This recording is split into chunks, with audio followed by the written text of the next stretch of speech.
Welcome to What's New Today at OFA. This podcast comes to you from the participants of the Film and Media program at Options for All San Diego. The Film and Media program introduces participants with physical and developmental disabilities to all of the various aspects of filmmaking. What's New Today at OFA is a variety show podcast featuring exciting segments produced by Options for All students. And now, what's new today at OFA?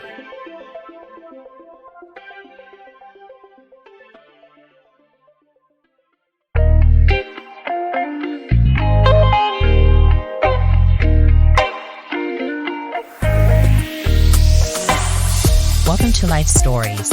I am your host, Chris Tolbert. On today's show, I'm joined with Julian and Dante, and we're going to be discussing high school graduation and more. I'm going to start with Dante first. So my question for you, Dante, is what was your graduation from high school like? Well, I actually got a fifth year in high school, and it was pretty much like any graduation. There were a bunch of people sitting next to each other, like in like a curve. There was like 1,000 people, 1,000 guys who were graduating, and they called a bunch of names. And sooner or later, they called my name. I forgot to go around the back and just hop down in front of the thing to go back to my chair. That's good. What about you, Julian? What was your graduation from high school like? I didn't have a graduation. All they did was ask us for our addresses, and they drove around with diplomas and gave us our diplomas. Mm-hmm. We didn't have like a celebration or a graduation. We were just all in our houses because of COVID. That's really tough. And, I guess it was really hard for you as well. And then... Not really. I actually like being indoors for once, but... For me, it was like my high school graduation was kind of like more similar to you guys's. So I kind of figured what was best for me during senior year. And I also wanted to try to inspire the graduates, because at first I kind of inspired the graduates too, but I guess that's probably part of moving on and part of life. So when you guys are like graduating from high school, it doesn't matter where you go. It's just that it's your choice where you want to go. That doesn't necessarily mean you'll lose all your friends just because, but that happens too. I lost all my friends. Well, you have to realize friendships are important. So there you go. My next question is, for Dante, what were your favorite summer activities? Well, sometimes we'd go to the beach, mostly to take a walk and take in the air and look at the cliffs. Because where we usually went to the beach was in Torrey Pines Park, which is right by the sea, and there are these cliffs that hang almost over the beach. And it's like almost a straight drop down. And so you can look up at the cliffs, and it's really a lot of unique patterns in the sandstone that it's kind of beautiful. What about you, Julian? What was your favorite summer activities during the summer? I would always just go to Texas to visit family, and that's it. I've never been to Texas. What's it like? Actually, Texas is a big place. Like, yeah, it's where huge, in Texas? Really huge. San Antonio. Hot as hell. Oh, wow. Super I heard hot. that too. Well, a lot of Trumpers too, unfortunately. I've been up there to Texas, and I visit family there too. So pretty much that was all the crazy weather out there, like the atmosphere and everything else. But you know what? It's kind of a little bit cooler there, but I don't know if they have the same time frame as we do. They don't have the same time frame, and it's definitely not cooler there. I know. Okay, so my question for Dante, did you have any heroes or role models when you were a child? I don't remember, but I do know I always wanted to be an astronaut growing up. An astronaut. Very interesting. Yeah. What made you not want to be an astronaut? They told me astronauts have to do a ton of math, and if I do another algebra problem again in my entire life, it'll be too soon. Oh boy. If I never have to do another algebra problem in my life, it'll be too soon. What about you, Julian? Did you have any heroes or role models when you were a child? Yes, my hero, who still is my hero even though he's dead now, Eddie Van Halen. The man who plays Guitar. For Dante, did you have any pets growing up? Yeah, there was a family dog, and there was a family dog we had growing up. Her name was Angel, and she was actually there before I was born. And any pets with you, Julian? Yeah, Yes, I still have the same pets: the dog, fish, 3 cats. That's it. Okay, so moving on to the next question. What traditions did you have year after year? None. I had none. Well, we celebrated Christmas and Halloween and Thanksgiving, kind of the standard stuff. Well, yeah, I had that too, but we didn't have any traditions, really. My next question is for you two is, what was your favorite subject? In school? Yes. I would say English because I was always really good. I kind of prided myself on writing English essays in middle and high school. Mm-hmm. It was always something I was good at. My second favorite would have to be history because I felt like history would, if you don't learn from history, you're doomed to repeat it. That's true. Yeah. I didn't want to repeat those mistakes. What about you, Julian? Music. Music? Yeah. Music was always your passion, correct? Yeah. Okay. So what kind of school did you go to growing up? Well, I don't know what you mean by kind of school, but my mom and dad, when they were thinking about having me, they intentionally moved to a place where there were good schools. So it's lucky that they did that. Wow. It's tough out there. It's really tough. Julian, what about you? I just went to like a normal high school. No more high school? Yeah, like San Diego High and stuff. I didn't go there, but I didn't go to like a charter school or anything like that. Oh, it's tough when you're grown up.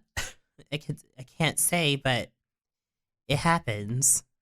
So it's all good. Okay, so do you guys have any questions for me? I see there are a lot of flags on your shirt. Is there a story behind those? Okay. I always kind of design my clothing how it should be. I'll design anything, like if it's shorts, shirts, sweatpants, or sweatshirts, as long as if it's not socks, because I'm not good at designing socks.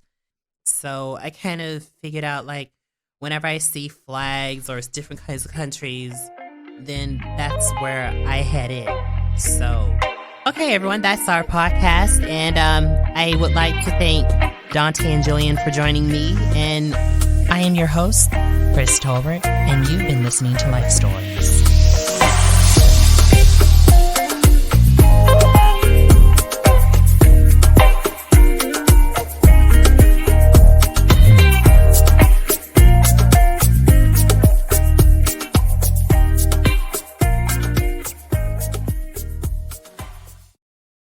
Welcome, ladies and gentlemen. Jim Jabbo here at the Staples Center for another heavyweight championship fight with two legendary fighters, Mike Tyson and Evander Holyfield. I'm excited to be here with two-time Golden Glove winner Frank Fergal. Thanks, Jim. Happy to be here. Well, I see Michael Buffer is already in the ring, so it looks like we're ready to start the fight. That's right, Jim. I see him approaching home plate right now. Well, this is a boxing ring, not a baseball diamond, but we'll let you slide since this is your first time calling a boxing match. Right you are, Jim. Let's get ready to rumble! Here we go! Tyson opens up with a vicious left hook and connects with Holyfield's right side. Holyfield counters with a couple of jabs to Tyson's body. That was a beautiful home run. Yes, home run. Tyson is back, wheeling on Holyfield. Holyfield backs up, steps forward, and unleashes a flurry of body shots. Wow, Holyfield just landed a solid uppercut to Tyson's chin. Tyson backs up and smiles at Holyfield. What's he got to smile about? He didn't get more than a double there. Frank, again, this is a boxing match. Tyson moves towards Holyfield and... what's this? Oh my god, did Tyson just bite Holyfield? Someone get the Smashing Pumpkins and Billy Corgan here because apparently the world is a vampire. Good one, Frank. We just heard the bell and it looks like they're stopping the fight to investigate. It sure looks like Tyson bit Holyfield's ear, but who does that? Especially during the World Series. They're showing the replay right now, and oh my god, not only did he bite his ear, but he chomped right through and spit it out. In all my years of broadcasting, I have never seen such savagery. Well, maybe he didn't have lunch today. Maybe, Frank, maybe. I can't believe it, but it looks like they're going to continue with the fight, and here we go. The two fighters head back to the center of the ring and square up. What's this? Tyson just pulled off one of his gloves and he's pulling something out of it. It looks like a can of Pam spray oil. What's he doing with that? Well, they are one of our sponsors, Jim. Fair enough. Tyson has the can of Pam in his hand and oh my, he's greasing up Holyfield. I wonder why. Well, I did say earlier that he was hungry. Tyson greases to the left, greases to the right. And what's this? His trainer just tossed what looks to be salt and pepper shakers. Tyson is now covering Holyfield with spices. I can only imagine what's coming next. A girl? Maybe, Frank, maybe. The referee is back in the center and is pulling these two warriors apart. It looks like they're ending this round early. Ring delay, perhaps. Tori, why did you hire this guy? He knows nothing about boxing. I heard that, Tim. Jim. It's Jim, not Tim, you moron. The two fighters are back in their corners and there seems to be a lot of discussion over by Tyson. They've got some kind of banquet cart next to them and what appears to be a menu. That's the pitching lineup, Jim. Can someone please turn his mic off? Okay, it looks like round 3 is ready to get underway. Holyfield moves to the center of the ring, but Tyson is still back at his corner. His trainer is sharpening a butcher's knife. Like I always say, stay sharp on the fields. The trainer just handed what looks like a butcher's knife to Tyson, and now Tyson is moving toward Holyfield and licking his lips. I'm not sure I like where this is going, or if we can even show this on TV. Well, pay-per-view is uncensored. Right you are, moron. Tyson slashes right, but Holyfield narrowly escapes. Mike looks hungry. Tyson is now chasing Holyfield around the ring, and oh my god, Holyfield just slipped from the pan grease, covering his body. Well, maybe he shouldn't have run. And you would stay put while a madman is chasing you with a butcher's knife. Yes, I would. I only run if it's from third base to home plate. This guy. Holyfield is now on the ground. He's trying to get up, but keeps slipping from the pan. Tyson is now on top of him, and no, it's not a butcher's knife. It's a meat tenderizer. Tyson is tenderizing Holyfield. Well, that's the best way to prep your meat for the grill. But he's human, for Pete's sake. My name's Frank, not Pete. Anyway, Tyson is now off Holyfield, who appears to be in a lot of pain and is still laying on the ground. I don't know why they haven't called the fight yet. Tyson is now back at his corner, and his trainer is uncovering the banquet cart. What's this? It isn't. It can't be. It's a George Foreman grill. Tyson appears to be prepping Holyfield for grilling. Well, Foreman was the champ of Flavortown, Tim. It's Jim. Jim, like the place your fat ass needs to spend more time at. Holyfield is still on the ground, wriggling in pain, but fully tenderized. Tyson just fired up the George Foreman grill and is placing Holyfield's head between his patented, perfectly spaced grill plates. Holyfield lays motionless. Tyson is now unrolling a picnic blanket and is setting up some plates and cold beef for two. Who's the second plate for? It's called second base, not second plate. Tyson has now a bottle of wine and is pouring 2 glasses. What is this? Michael Buffer is back, and it looks like the second place setting is for him. Let's get ready for dinner!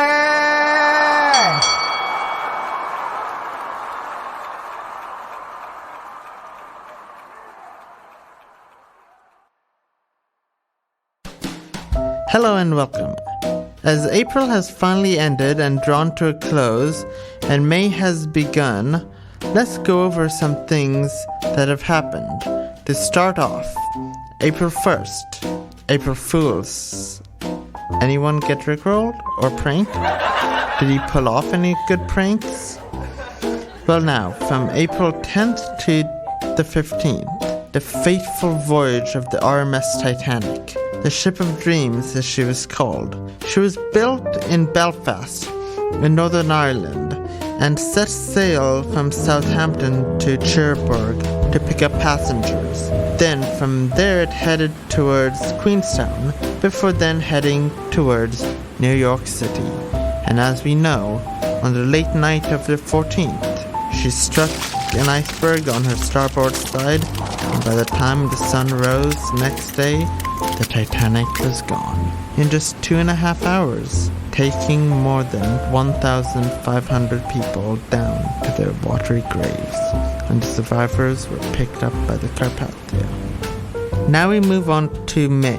From May 1st to the 7th, the Lusitania set sail on its 202nd voyage, which unbeknownst to anyone at the time, in 1915, it would be her last. The Lusitania was a British passenger liner, known for being torpedoed in the spring of 1915 by a German submarine. They sunk it, suspecting it to be carrying munitions. It was torpedoed just after lunchtime on the 7th of May, off the coast of Ireland in the Celtic Sea, and in just 18 minutes she came to rest on the ocean floor.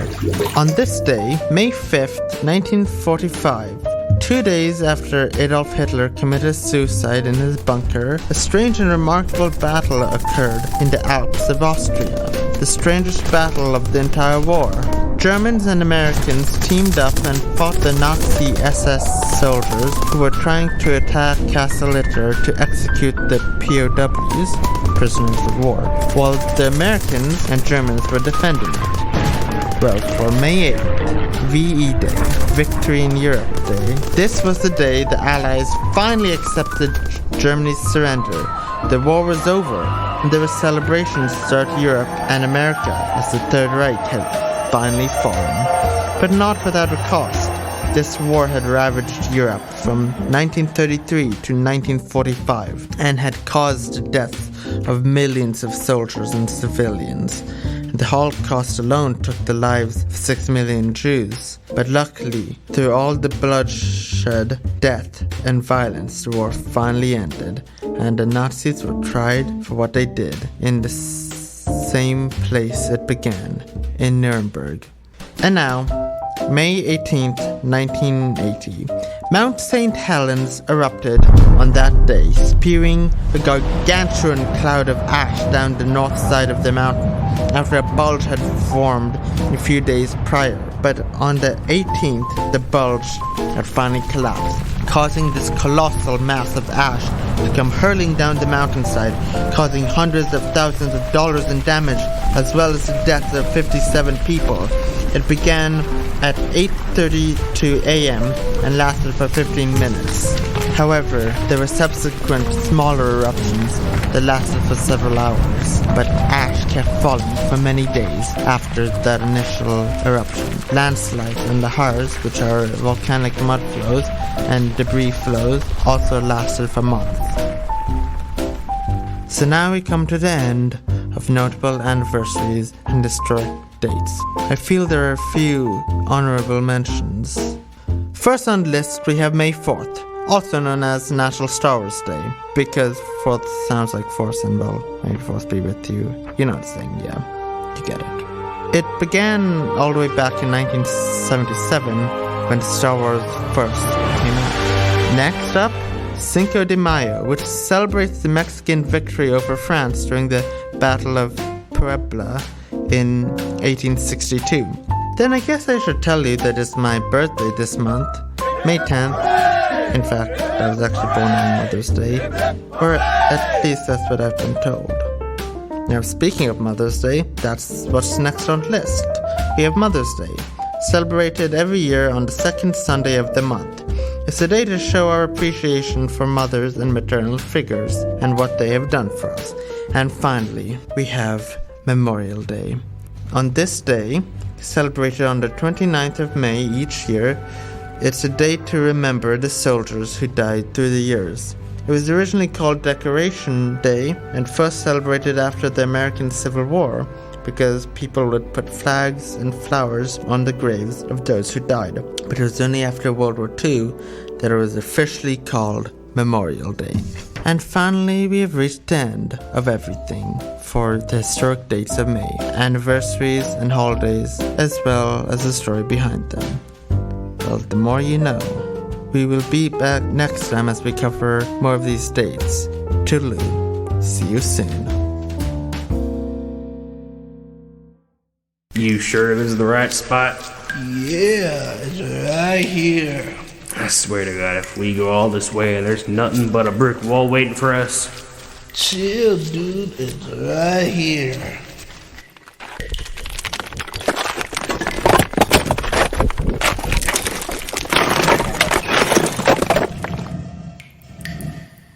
No. Just no. There is no way you're gonna make me crawl through straight up sewage to get whatever you're looking for. You gotta trust me. This is gonna change our lives forever. Not before I die from the 20 plus diseases floating around in this sewer. Military dudes do this every day. How hard could it be? We can both agree that was not worth it, right? It was totally worth it because we're right here.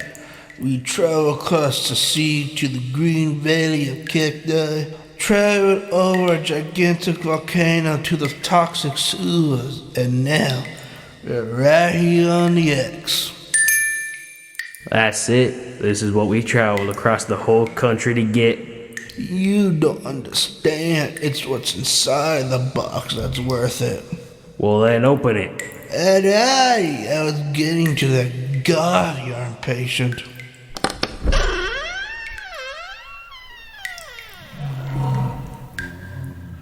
What on God's green and blue earth was that? What? I don't see anything except this gift card. Are you kidding me? Whatever.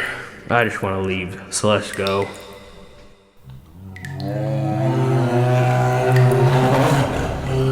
I really don't like you right now.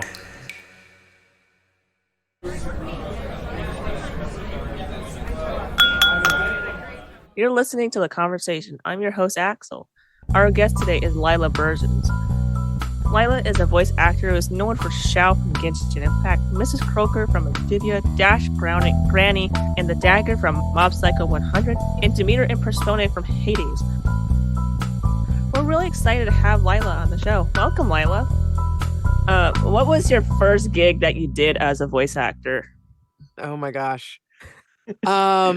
I think the first one that I remember, because it was 15 years ago, that I remember was I had a friend in Connecticut that wanted me to record like this quick political spot. And then one of the first cartoons I was a part of was Malu from the Bayou.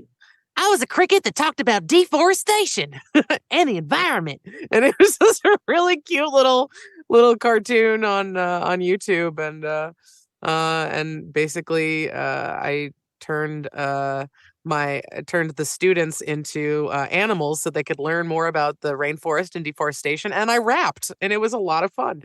Yeah, rapping sounds so hard. Rapping cricket. Yeah. The only thing I do, I bounce around. Is that the only thing I would do when I play Genshin with my friends? We would role play, and then sometimes I'll try to do voices. And every time I do a male voice, it sounds like I have a cold. It's so flustering. Actually, speaking to that, how has your skill of playing younger male roles always come I'm sorry, Lila, I'm having a hard time. I think I know what you're trying to say. You're asking about has your special skill of playing younger male roles always come natural to you, or was it a skill that you worked on to make it sound believable? Like, how do you prepare your voice to perform as a young boy teenager, like Xiao, or like the other? I remember I watched Zach Aguilar's streams from time to time. I remember did a troll or something. You were asking about They were asking about a golf ball, and I was like, how do you do that? I dreamed to be one. I dreamed to be a voice actor, so this is fun. Oh, well, it is helpful that I already have a deeper voice, and then I just sort of place the energy lower whenever I'm talking. And then if I want to add rasp, then it becomes shout. But then I can make it even deeper and older. It could be Larry from the Bronx. What's nice is if you know how to control your instrument. I'm also a singer. Then it's really fun. You can kind of play with pitch and register. But I kind of found that boy voices, at least teenage boy voices, came fairly easier to me. I could do a couple like younger boy voices, but I'd say about I maybe get away with 8 to 10 as my limit. Then anything else sounds a little too cartoony. But it helps, like I said, that I'm already an alto and that I can kind of play around with rasp and pitch. So that definitely helps. Yeah, like you could also be like a surfer dude, like, hey, Brittany, I've been admiring your scrunchie from afar. Just hey, Brittany. I'm like, now I want to show off my prowess again. Thanks. I'm also dreaming to be a VTuber too, because I'm like, I could do these voices where I could sound really girly and be really happy. Hi, Jill. How are you? How did you get into voice acting? Okay, so that's okay. Long story short, I have been performing since I was a kid. I was in plays and musical theater and chorus and things like that. And absolutely fell in love with performing and entertaining. But it wasn't until 2 years after graduating from college that I found out that I could actually study voiceover. A friend of my mom's who worked in radio told me about some classes that I could take in New York. So that's and I was living in Connecticut at the time, so I would head in for those classes on the weekends, and then I started learning everything I could possibly learn about voiceover, how to start a small business, how to create my own website, how to give a conversational read for a commercial audition, how to self-direct, how to interpret copy, and then slowly learned about all the different genres of voiceover. cut to a few years when I had a couple demos under my belt and a mentor, which was my first mentor who made my first couple demos was Roy Yokelson of Antland Productions, or Uncle Roy, as everybody calls him, Uncle Roy, because he's like everybody's uncle. And he has worked on so many projects over the years, audio and video related, and he sent my animation demo to one of his Disney friends that he worked on All Dogs Go to Heaven 2 with. And they said, and when then that Disney person sent it to somebody else, and they said, hey, can you come out for a general audition? And that was back when you could basically go to a studio, they'd give you some scripts, you would read them and show off your stuff, and they'd make like a makeshift demo from that, showing additionally what you can do other than just your demo itself, what you can do on the spot. So I said, sure, give me, I'll be out there, and just, so if I was going to give, what I meant to say was give me a week, but so that week I kind of scheduled everything I possibly could. I just did a general at Disney and Nickelodeon. I met with as many voice actor friends as I could, went to a women in animation event, and networked. And by the third day, I found out that my demo had been sent over to one of the top agencies in LA. So I basically had an opportunity to move out to LA to get a trial run with a new agency. And I said, give me a month. And so I left everything behind. And that was in, I'm coming up on my 10-year California anniversary. That was May of 2013 that I moved out here. And I had started studying voiceover in 2008. So that's kind of how I ended up living in LA. But voiceover in itself was, the whole grind of taking classes, going on casting sites. Before I had any agents, I was just connecting with people on LinkedIn after my day job. I worked a health insurance job, and I worked at a temp agency. I had, the survival jobs out of college, but I dreamed of more. I dreamed to perform. So very, very, very grateful that I'm, now doing what I love, and that, it's developed into this career. Yeah, so that's my condensed version of my long story. I feel like you should write a biography in a book or something about it. I mentioned this earlier, is that I want to be a voice actor, because it's like my parents, I know it's like something you should never say to someone that wants to be, what is that? You have a good voice range and like you should do it. And I'm like, because I read articles from time to time about like, I want to be a voice actor, or these other sites. And there was an aide in the school, the OFA here, that was kind of like a minor voice actor. And to me, he sounds like Zhang Li sometimes. So I call him Zhang Li. I'm like, hi, Zhang Li, every morning. And people would go, wait, why do you call him Zhang Li? And I'm like, if you let him narrate, he sounds like him. Oh, I love it. I was trying to pull him on here and try to ask me out this wine line, but he was like, no.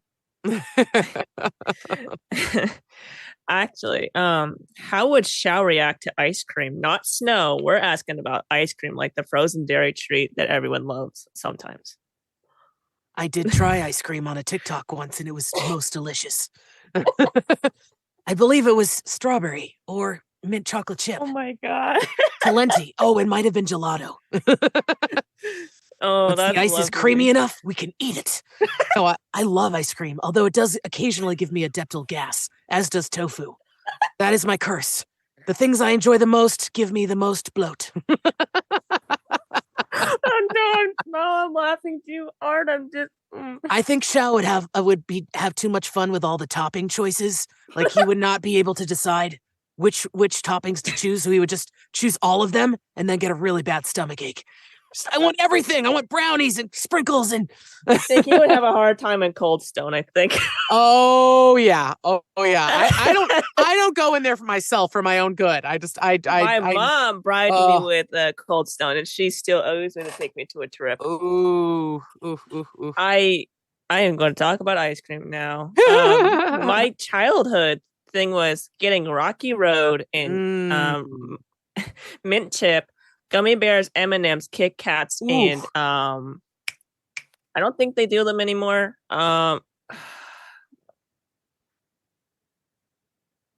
I don't remember what the bar. I think Crunch Bar. Oh yeah, they do Okay, do Crunch yeah. bars. I think they still do. Yeah. Yeah, and I would put that together. My mom thinks I'm crazy, and I'm like, Oh, it's that the sounds text- amazing. It's the Yeah. texture of gummy bears I liked. Oh, as a gummy kid. bears in ice cream is phenomenal. I actually had a summer job at Baskin Robbins, so I feel you there. Like I had full control of the topping station, and I did go nuts sometimes. But my favorite was that that peanut sauce. Oh, the peanut sauce. I never had peanut sauce. And I lots never of had whipped cream. peanut sauce. Oh, it's the best. It's the best. Like hot fudge is great, but if you have hot fudge and peanut sauce, I think it's you're like killing a my racist. teacher over here. It's like a racist. Yeah, I know. I'm like dreaming about all these sweets. I have to be, now that I'm like older, I have to be so careful with sugar because I get sugar. Yes. I get sugar hangovers. Like it's legit. Like if I'm gonna have yeah. like, if I'm like, oh, I'm gonna have this little piece of cake, I'm like, okay, I have to go to the sauna and sweat it out. It's so funny. It's like I'm not like a kid anymore where I can just eat whatever and be like, this is so great. La la la. No, I Like, that can't was like- eat. I can't. Yeah. I'm sorry. I can't eat sugar. Yeah. It's like you have to imagine a Hershey bar. Like Yeah. I'm saying something that's personal, but it's like Yep. I can only eat about 6 squares of that Hershey Oh bar God, yeah, without having a same, problem.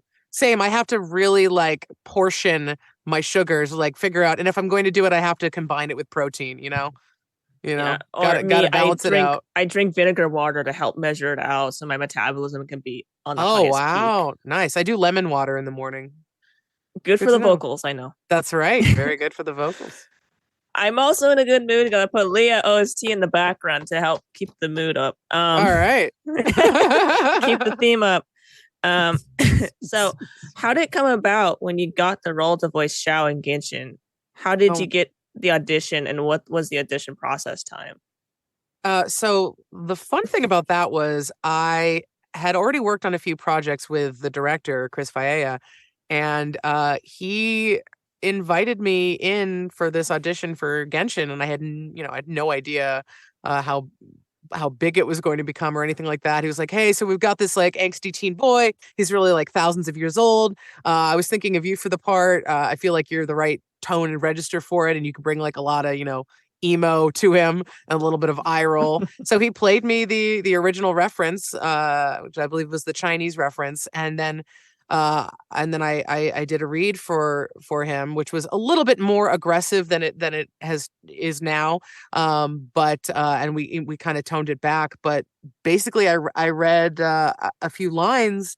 And then then he consulted with the folks over at MiHoYo, and then 2 weeks later or so, something like that, I found out that I had a callback for it, and they and I was visiting my family in Connecticut, so they directed me from my studio over there, and then I booked it, and I didn't find out till later I was like the only person that the director had auditioned for this, which sometimes happens. They're like, sometimes when you've hopefully developed a good reputation with certain clients, they'll pitch you for something essentially, but you still gotta dance the dance and make everybody happy, make sure that they get what they want before they sign off on it, so that's kind of how it happened, and I was like, this is a really interesting character, and then I got to see some of his fight moves. He's wonderful, and it was amazing, and just like, and then I found out about how big the game became, and then the all the fans on TikTok, and I just it's like a whole other universe opened up. It was insane. I'm sorry. I remember you mentioned in Zach's interview when Xiao first dropped. That you said that. A lot of fans have come up and say he's a comfort character, and I'm like, I'm going to admit that I am one of those fans who find comfort in him too. It's because I know what it's like to go through a lot of the stuff he's possibly gone, but in a modern twist to it. Yeah, same. I think we all have a lot of, I would personally hug him. I would personally hug him if he allows it. But I'm like, I know with him because of his karmatic debt, he'd probably be like, no, please don't. I'd be like, but no, you need a hug. I'll just tell him, shut up. You need one. It'd be like it'd be like the Phantom of the Opera. It'd be like, first he'd be like fighting against it and be like, oh, okay, this is nice. But I'll admit, I'm a little jealous of those hips of his, not gonna lie. Sorry, I had to say that. I'm so sorry. That's okay. I'm a Xiao main. He's a C1. I'm keeping him that way. Hey, Matt. Hello. Do you have a favorite line when voicing a character from a video game or anime? Oh. Well, my favorite line from Shao is, "Once the snow is thick enough, we can eat it." Of course. For anime, gotta think about that one. Oh, I like JoJo's Bizarre Adventure when I played the Roshian Yes. boy, Ken Oyanagi. And Yes. yeah, and he's like, I forget what he just says ridiculous things like, we've moved on now to a war of words. You didn't really beat me in that match. You're nothing but a liar and a cheat. And then he goes, Roshambo. Oh my I gosh, like he I sounds like like a stuff like friend I that. I know. like fun things like that. Video games, there's so many cool lines that I've gotten to do from video games. One of my favorites from what is it? From World of Warcraft as Overlord Gaara, the leader of the Maghar orcs was strength and honor, blood and thunder. Oh my God.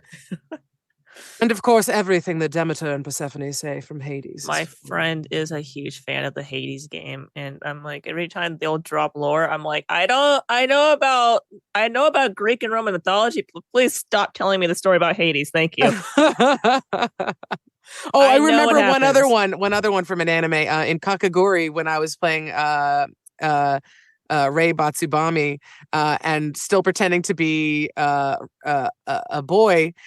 Rei like flirts with these two girls in his boy voice and says something like, "Those lips are far too lovely to spew such harsh words." It sounds like a nice Shao.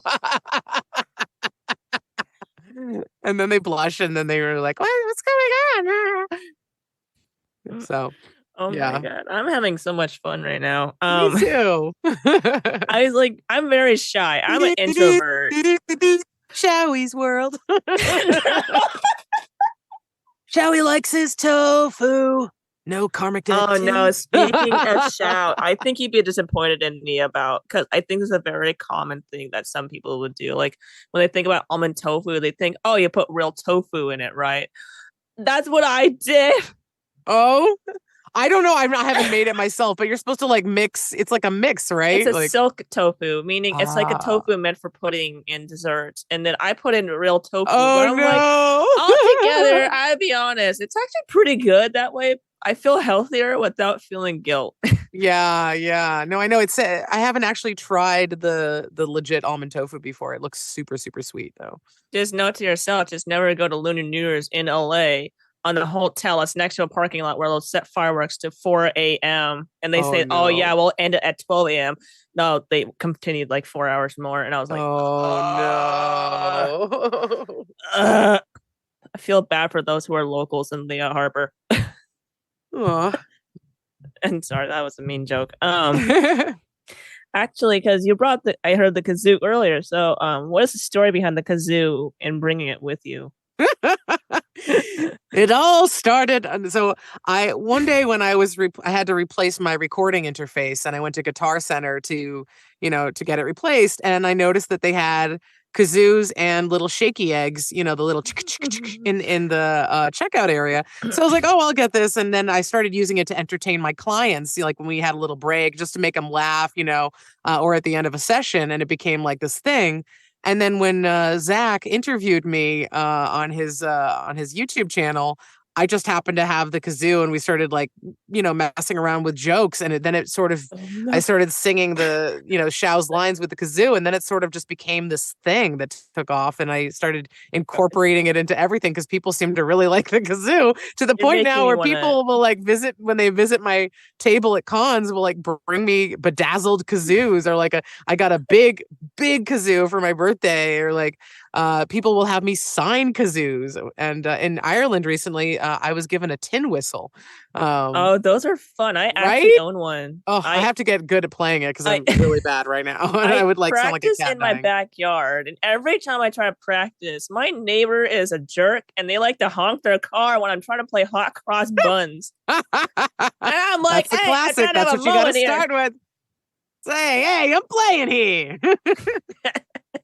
Actually, when you meant, I always say it. It's like, actually, you reminded me of a video. I'm going to direct send it to you. And it's actually an animatic that made by someone on YouTube where they did an animation of Shao singing the kazoo song.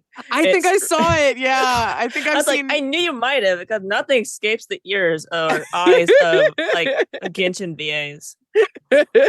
Like I know someone. I forgot. I don't know who it is. I think it was the voice. I think it's the voice for either Sino, Alejandro, or someone else says, "Oh yeah, we were forced to read fan fiction." So I was like, "Oh no."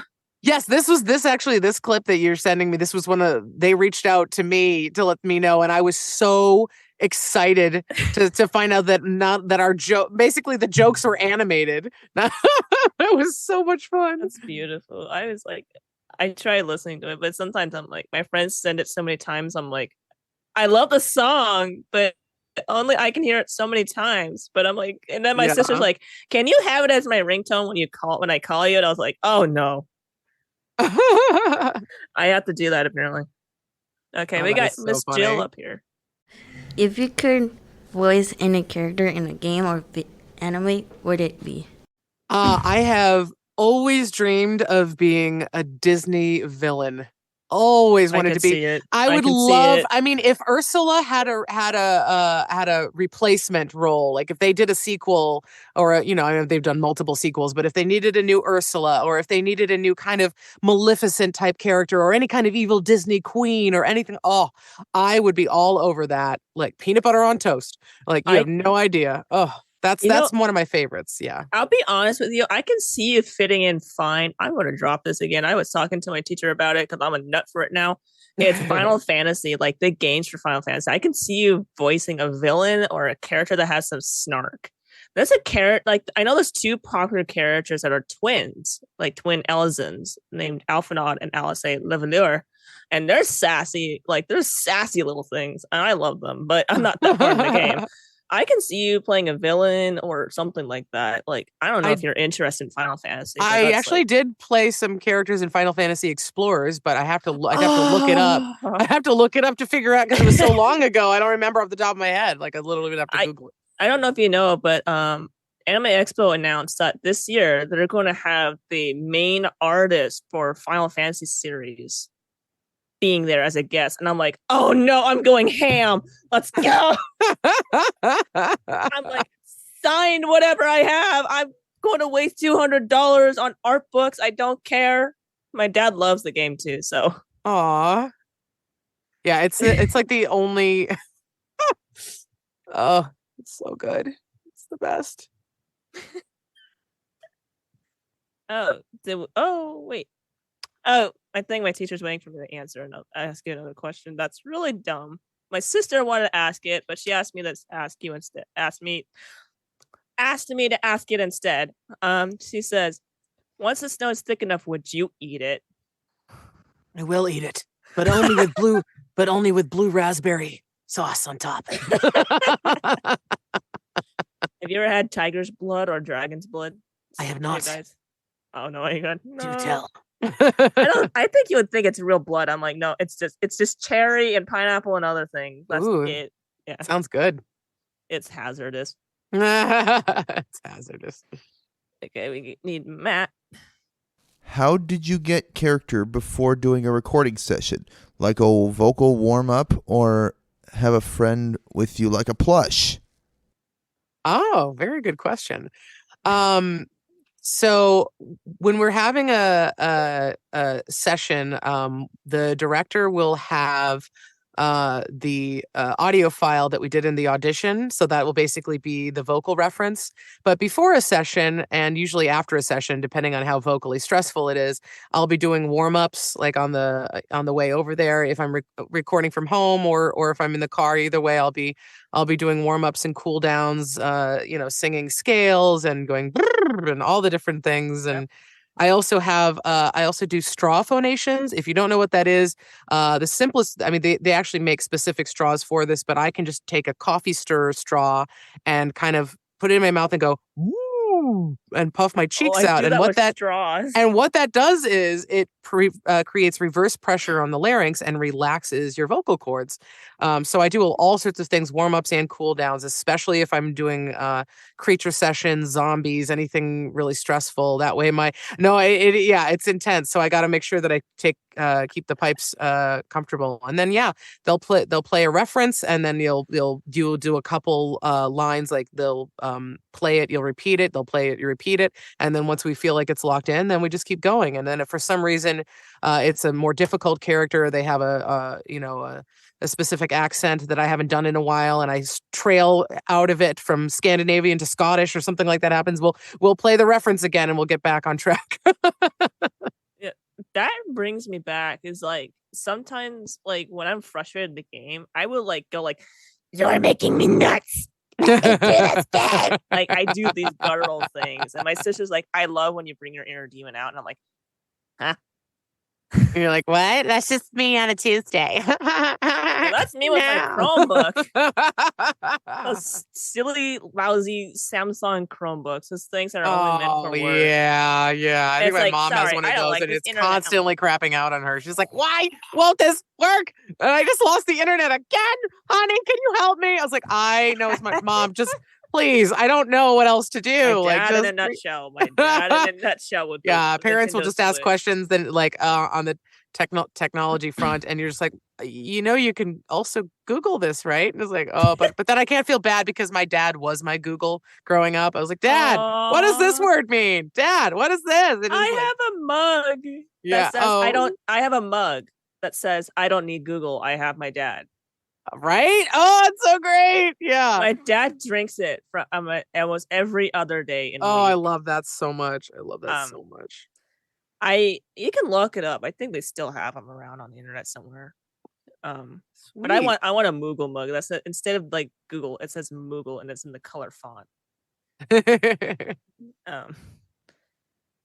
I do have a few more questions, and I don't want to take up your time too much. You know, I would feel bad. It's all good. I've got a couple more minutes I can spare. Then I do have to head off to an appointment. Okay. Just a few more, and this is actually I labeled it as Ireland because I remember you mentioning that you had attended to a convention in Ireland. Yeah. How was it up there? Like, did you do anything fun or interesting? Oh, it was amazing. It was amazing. So I got there a little bit early and stayed a couple days later so that I could explore. But I mean, I went to downtown Dublin. I went to the castle, which was amazing. The National Museum of Archaeology, which had everything from like Viking and medieval times to gold pieces to the big libraries, and I went to the Temple Bar District and Trinity University. That's so cool. But the most fun was getting outside of the city. I went to a fishing village called Hoth with a couple of friends. One of which was Kelly Baskin, who's the English voice actor for Amber, and we went walking around and exploring downtown and had the best fish and chips ever. And then the absolute best part of the whole trip was I went for a day trip around the Wicklow Mountains and to Powers Court Waterfall, which is one of the tallest waterfalls in Ireland. And I went there with my friend Mark, who's a local, who we've been pen pals for like 21 years. And since MySpace existed, like I just happened to connect with somebody who lived in Ireland like way back in the day, and then we were friends all that time. And then finally, I was in town, and he drove me around and showed me places, and it was amazing. I was literally up in the mountains with sheep, and just gorgeous views. That was absolutely the best part of the whole trip, and I definitely hope to have more trips across the pond and explore more. But great segue into that area. That is cool. I remembered when I went up to Ireland with my folks back in July of 2022 on a cruise. I mean, we went on a British Isle cruise. We stayed in London for a week. We went on a 2-week cruise. It was really fun, and kind of like it does blast you away of their stereotypes on the country. Like you think, oh, they're trashy like America. No, it's like the best. I remember I wrote a thank you letter to Karina. I said The best way to describe London is as if SpongeBob ate a giant bar of soap and exploded and cleaned the streets clean. Okay, MC, I get it. Don't push me. Oh, but no, I always feel like it's gonna be better overseas than in the States. Whenever I come back to the US, I'm like, we're not as cool. We don't have as nice. No, the people are nicer. The food, like everything feels better when you're like traveling. You know what I mean? And then you come back and you get reverse culture shock, and you're like, like no, when the I worst was in Ireland, Yeah. I went to the Guinness Museum, which was really cool. Next Yeah. time you go, you need to go. Like if you keep that I was ticket told with about you- it, but I wasn't really into it because I don't really drink, so it wasn't. No, and like, I've done keep that those ticket with those, you, and you'll those get a free trips. beer at the bar at the top. I know, but I don't really drink, so They teach you how to drink it right too. Nice. Like, well, oh, you already answered this for me now. It's like I asked, what was your favorite part about your trip to Ireland, and you already answered that for me now. Yep. So, I'm going to bring up something that probably has already ended, and it's still possibly the last few questions. Okay. Please don't hork it down my throat, MC. I know what he's going to do. He's going to be like, "Hey, you got very little time." I know. I'm just being sassy today. I'm being a certain Fox character today. So it's now I know at this point this event ended because it was for the Lantern Rite. So recently Genshin did a Lantern Rite for this year, which has now ended. Like I think at this point, like last week, I think. Yeah, something like that. And Yeah. I personally enjoyed it while possibly dying of happiness from a certain character, which is Xiao, my beloved. At Also the an dinner, Aries. the dinner absolutely floored me. I was like, "Oh my gosh, this is so Yes. cute!" But it's like I was saying, like I personally thought that this year's Lantern Rite for Genshin had the right amount of perfect moments where emotions of all sorts were portrayed greatly, and getting to see characters that you barely get to see, like you rarely get to see them. And so my question for you is: have you gotten the chance to do Lantern Rite? If so, what was your favorite part of the event? Yes, for once in my life, I actually was able to have enough time to portion up enough time to explore and do the Lantern Rite. I would say just the cutscenes and stories alone were phenomenal. But I have to say that like I said, the dinner scene where Xiao comes in and he's kind of awkward and everybody's having dinner and talking together was one of my favorites. And then some of the challenges, I think my favorite one was, I forget what it was called, but you're basically jumping through these things that the spew you into the fireworking. air and the fireworks and that was love that amazing. And my ADHD was like, I love this game. Same here. It was just like so much going on all the same time, and I was just I wish they would keep that particular challenge in the game all the time, because I would just like TCG. Yeah, it was just amazing. Actually, I tried. My friends and I played Wind Trace for the first time when it came out for the second time around, and my friend got flustered that he got caught, and he said, "I don't want to play it anymore." And I'm like, "Oh my god!" And that's the point of the game. But we play hide and seek in a different way. So I don't know if you do this. You should try doing this.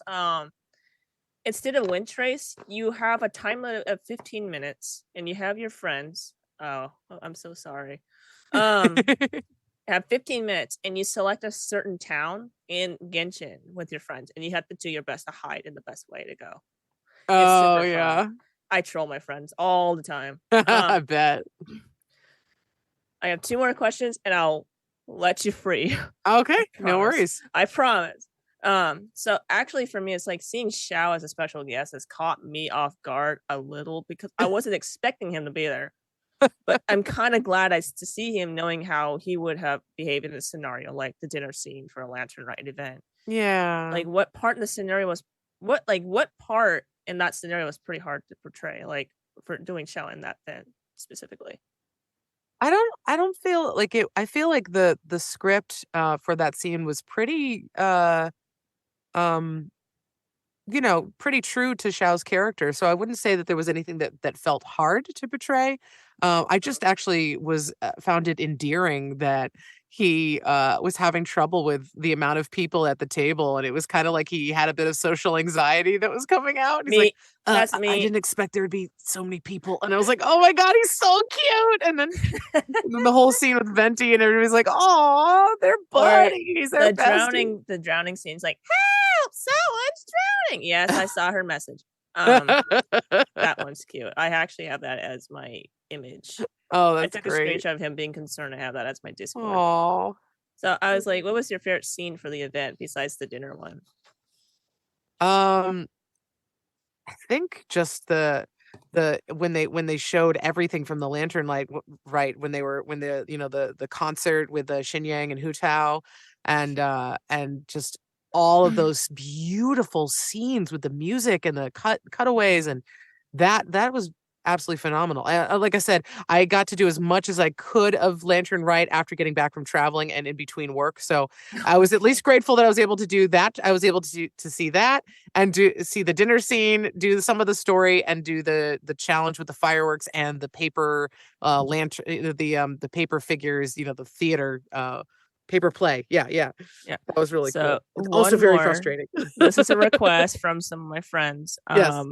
Is it okay if you could do the song that you did for Xiao on the kazoo for the podcast? Of course. I would not leave you without that. I would not leave you without that to end.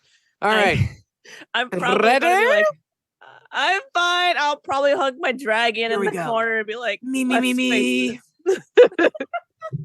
You awake to a knife at your throat. Monsters dig their claws into you. If death comes knocking at your door, call out my name. Adeptus Shao. I will be here when you call. Cha.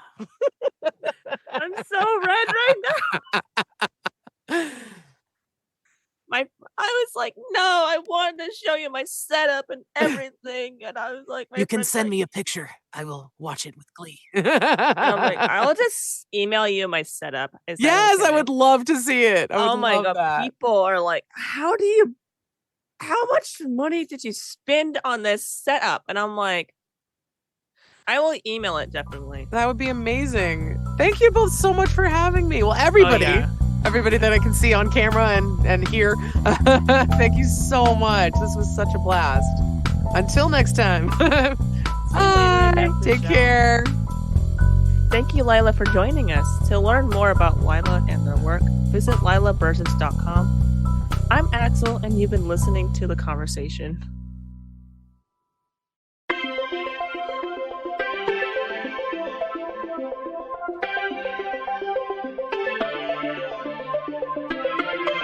Thank you for listening to What's New Today at OFA. To learn more about the film and media program at Options for All, please visit optionsforall.org. And remember, you have options too.